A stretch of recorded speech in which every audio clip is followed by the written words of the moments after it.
What's up everyone, welcome back to another video where today I try and figure out whether I should stand or sit awkwardly low.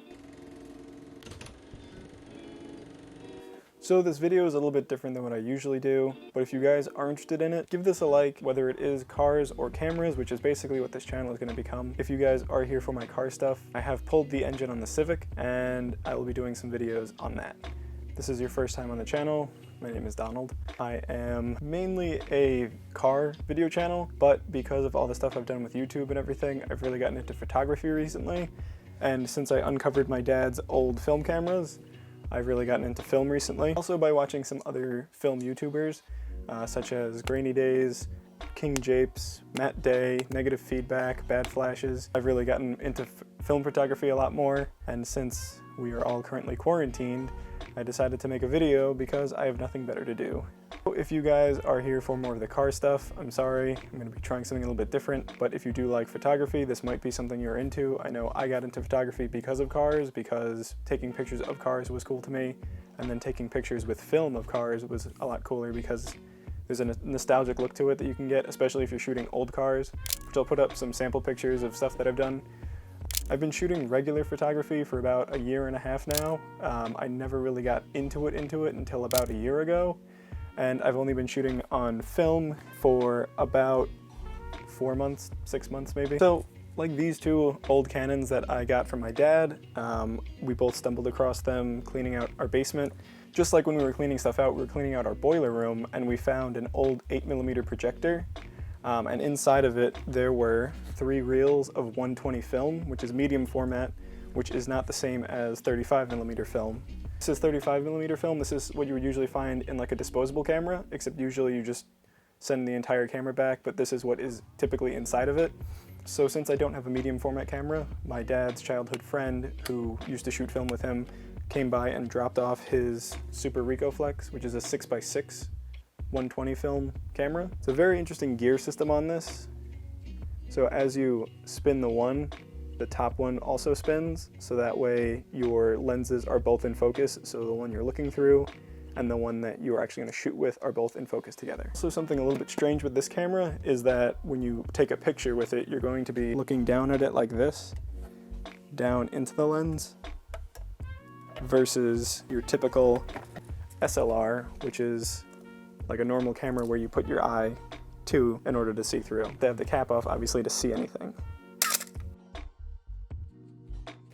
So you might be thinking, why would you want to take pictures with a film camera if you have a digital camera like the one I'm recording with, the Canon M50? This is obviously newer, there's a lot more technology, there's better autofocus. These actually don't have autofocus at all, so you might be thinking, why would you want to hinder yourself with it?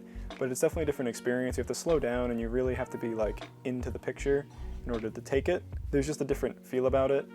Being that this is an APS-C sensor camera, the frame size is a little bit smaller.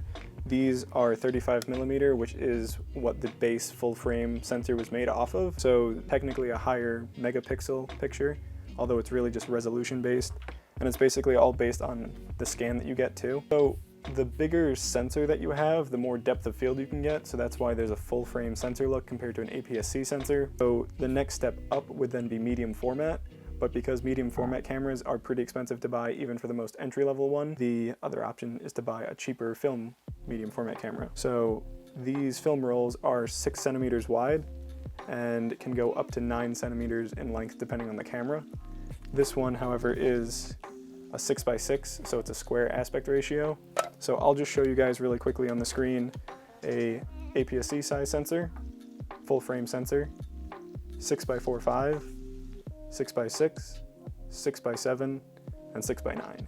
So essentially the bigger the piece of film, the better the resolution would be and the better depth of field there is. The larger the sensor size is, you could typically blow up the picture to a larger size. So medium format is more for people who shoot for billboards or advertisements or anything that's going to be blown up really big.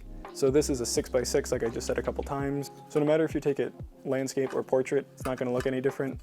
So the reason I really wanted to shoot these old films is because these actually expired in 1966. So these are about 55 years old. Expired film is still shootable. I do buy expired film for my 35mm cameras. One of my friends, Sriracha Papi, Sam, I did a podcast with him. You can check out that podcast. I'll leave a link in the description. He actually gave me a couple rolls of Ultramax, I think.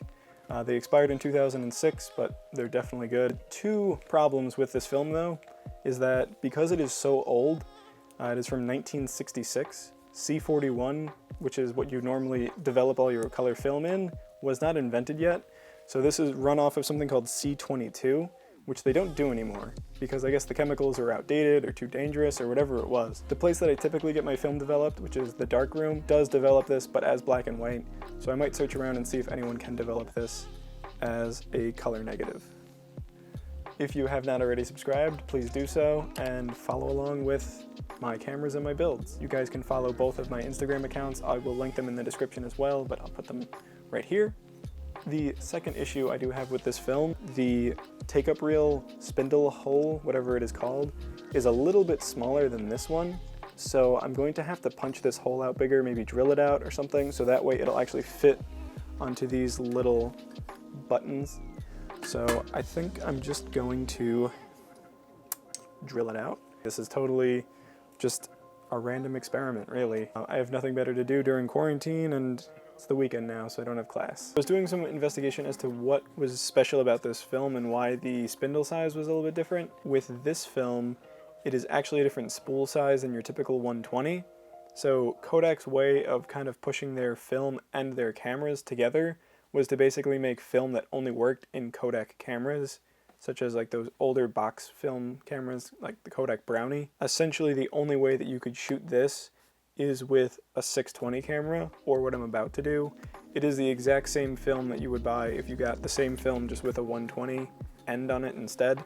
So just to get this to fit, I'm gonna have to do this one kind of crazy thing.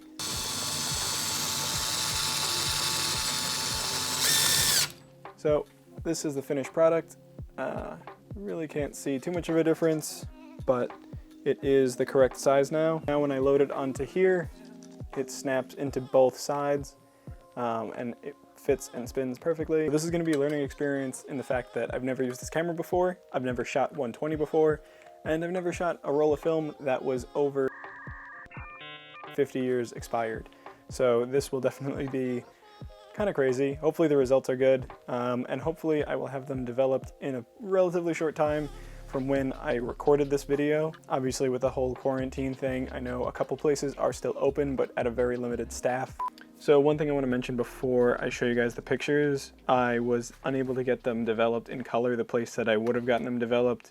I'm not sure if they're open now with the whole epidemic. A lot of them came out a lot better than I thought they would come out. A few of them didn't really come out. It was more of my fault for not exposing it properly. I was using a metering software on my phone, so definitely not the best thing to meter with. Being that these are 55 years expired, I ended up having to overexpose these by 5.5 stops. So for every decade that you have your film expired, you should overexpose it 1 stop.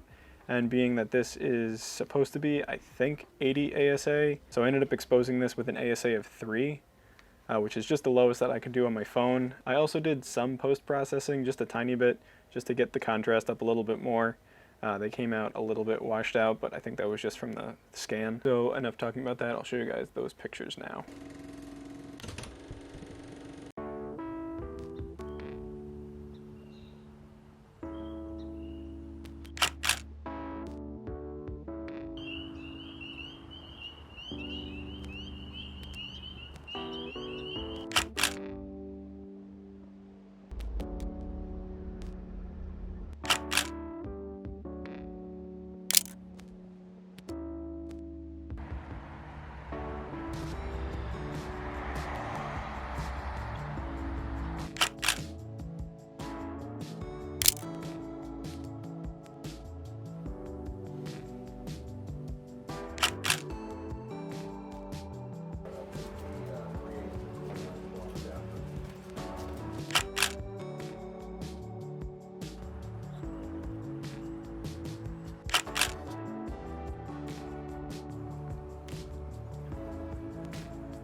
So I think that's going to do it for this video of shooting the 55-year-old expired Kodacolor X. Obviously this is supposed to be a color negative film, but I got it done black and white because they don't do C22 developing anymore. Like I said before, I was kind of surprised with how decent some of these came out, and I definitely think shooting expired film is going to be something I'm going to do again. Maybe not this old, just because it might be hard to get your hands on. If you guys noticed anything I did wrong, let me know. I'm open to criticism. This is definitely not something I'm a pro at. Let me know which one of the pictures you guys like the most. Thank you again to my dad's friend Tony for lending me his camera so I could make this video in the first place. Like and subscribe if you guys want to see more of this. I definitely want to make some more film related content. I do have another video coming out soon of a new camera I just picked up. If you guys want to see the totally unedited photos, I'll leave a link in the description to a Google Drive. If you guys want to download them, feel free, play around with them, see if you can get them to look any better. Also leave a comment if you guys have any ideas on what I can do for another film video you guys want to see. Obviously with this whole quarantine thing, we're a little limited on what we can do and where we can go, but I still want to make some content, give me something to do, and give you guys something to watch. So stay safe and stay home.